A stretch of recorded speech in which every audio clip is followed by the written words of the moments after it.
Welcome! We are happy to be able to bring this video to you. At the MU Thompson Center, we are passionate about supporting individuals with autism and their families. Our goal is to provide you with information to assist you as you navigate daily life with your child.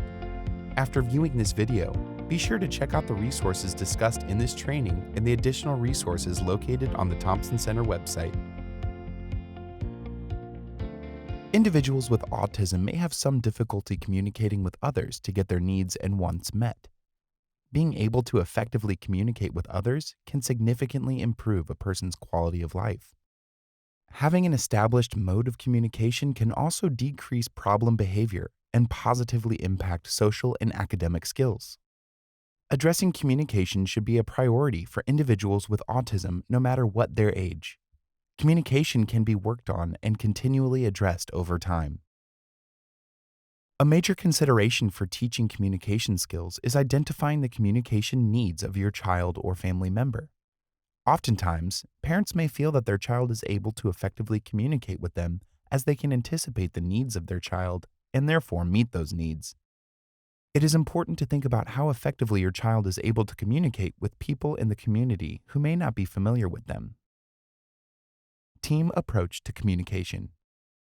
An essential part of addressing communication is to have a team approach. It is important that communication is practiced and encouraged in all the settings a child is in. A speech pathologist may provide services in a home, school, or clinical setting. In order for these services to be most impactful, these same skills should also be used and reinforced by parents, teachers, and others who work with the child. It is important for all members of a child's educational team to communicate with each other to share programming goals and strategies. For school-age children, this may mean that parents need to give permission for all team members to communicate with each other. Advantages of using AAC to support language development, how parents can get access to AT support. Many children with autism benefit from having additional supports to enhance their communication abilities. You may have heard the term augmentative and alternative communication, or AAC, which refers to a system that supports the communication of an individual. This may mean the child uses sign language, pictures to exchange, or even an app on a tablet that has a voice output. Some families are concerned that using AAC may reduce the likelihood that a child will use vocal speech. However, research on this topic has actually supported that using AAC can actually assist in the development of vocal speech. It is recommended that families work closely with a speech pathologist and assistive technology specialist in order to find the right tools for your child. Arranging the environment and making communication motivating and fun. As you are working on communication with your child, it will be important for you to think about how you can motivate your child to communicate with you and also make it fun for them. As communicating with others can be hard for some children with autism, it is important to try to make practicing communication skills easy. One strategy that can increase opportunities to communicate is to provide your child with choices between activities or items. For example, they wanted to play with Play-Doh. You can give them the choice between using the rolling pin or the cookie cutter. When your child is interested in the activity, they may be more motivated to communicate their choice. Their communication may range from touching the item to show their choice, using AAC, or even requesting with a sentence. Do you want to play with Dr. Kid or do you want to play with vegetables? Do you want the red drill or the orange drill? The orange drill. Orange drill, good job. Another strategy to do this is to arrange your environment to make opportunities for your child to communicate with you. These strategies can include small changes like putting preferred items in storage containers or up on a shelf so they need to communicate with you to get the item. You can also make a small change by giving some of the needed items, but not all. For example, you give an empty cup with lunch so the child has the opportunity to ask for a preferred drink. It is not recommended that you do this for all items and activities throughout the day, as we also want the kids to be able to obtain items independently. It is important to balance opportunities for communication with building skills for independence. Additionally, to support communication and understanding, families can use pictures and schedules to show children what to expect. These schedules can also be used to give your child choices. Focus on requesting. As you may see from the previous examples, a main skill to work on with your child is going to be requesting things they want or like. This is an important skill because it can teach your child how to get their needs met by interacting with other people. Make a list of common items and activities that your child typically prefers or wants access to. To increase your child's ability to request, look for times that your child is motivated to get access to these items or activities. Present opportunities for your child to use their skills to request. You can use the AAC that works best for your child and practice giving them access to these items quickly once they make the request. Initially, you may prompt your child to make this request so that they are successful. You can prompt with picture cues, gestures, or verbal cues. Over time, you can reduce these prompts so they become more independent with these skills. We want to provide multiple opportunities for your child to successfully request throughout the day. Be aware that we want to balance these demands so requesting does not become frustrating. Strategies to make play or social interactions engaging to enhance communication opportunities. It can be very beneficial to practice communication during play and fun social interactions. When your child is interested in activity, they may be more likely to socially orient to you and communicate with you. You can incorporate choices, as we have previously discussed, or you can set up opportunities to take turns within the activity. For example, if your child loves blowing bubbles, you can take a turn blowing the bubbles and then pause to give your child an opportunity to ask for a turn with the item. Initially, when teaching turn taking, your turn can be very fast and your child's turn can be longer. You can use your turn to model different ways to play or language to use while playing.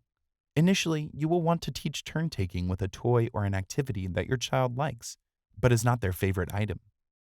Trying to do turn taking with favorite items may be difficult for a child to learn with. It is important to note that adults should only use the words, "my turn," when actually taking a turn to play or use an item. Try not to use the words, "my turn," to indicate that an activity is done or being put away.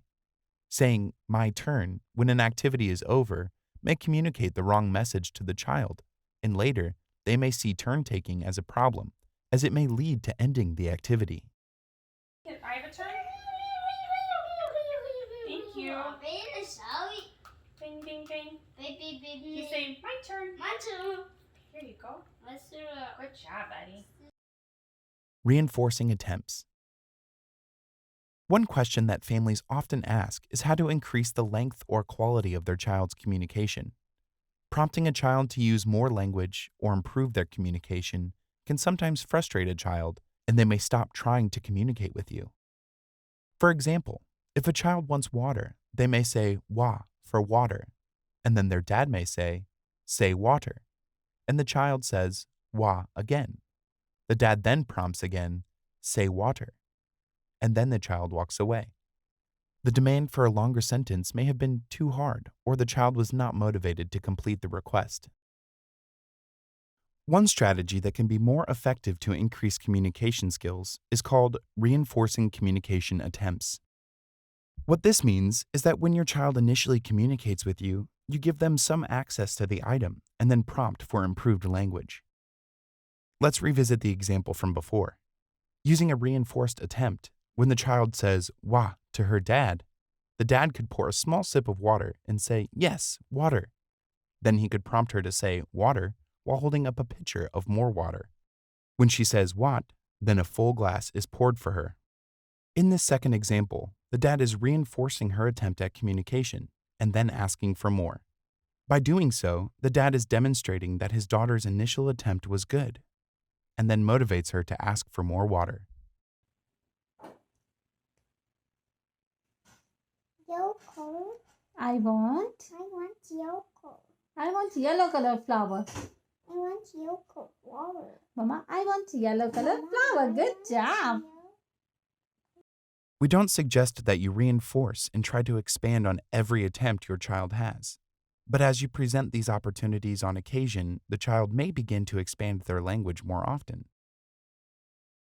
Tips for advanced social interactions. Supporting initial communication skills is essential, but so is providing instruction and support for more advanced social skills. As children grow up, social demands become more complex and difficult to navigate. It is important for families to work with their educational teams to set social goals to continue to work on these skills into adulthood. A few strategies that may be helpful to consider include the following. Involving your child in the process. Talk with your child about their goals and what they want to work on. Sometimes you can better understand what they would like to do, and you can even align them with your own goals. Using visuals to help prompt appropriate skills. You and your child can make visual cues or scripts to help support their use of skills. For example, your child could have a small cue card with a few conversation starters that they look at before they go into a social situation. Directly teaching and practicing social skills. Social skills may change over time, but parents can also directly teach these skills to their children. One method that can be very effective at teaching social skills is to use the following steps. Instructions. Directly talking about and teaching the steps to a social skill. Modeling. Showing your child what the skill looks like through live or video models. Practice. Giving opportunities for your child to practice these skills with you and others. Feedback. Providing direct and kind feedback about what went well and how they can improve their use of skills. Thank you for joining us. As this is just a brief overview of these strategies, we'd like to provide you with a few ideas of reputable resources to check out for more information. Check out the resources list on the home page for this video. For more information on autism and other training opportunities, go to the MU Thompson Center's website. We would like to thank the Alan P. and Josephine B. Green Foundation for their contribution to support this training video.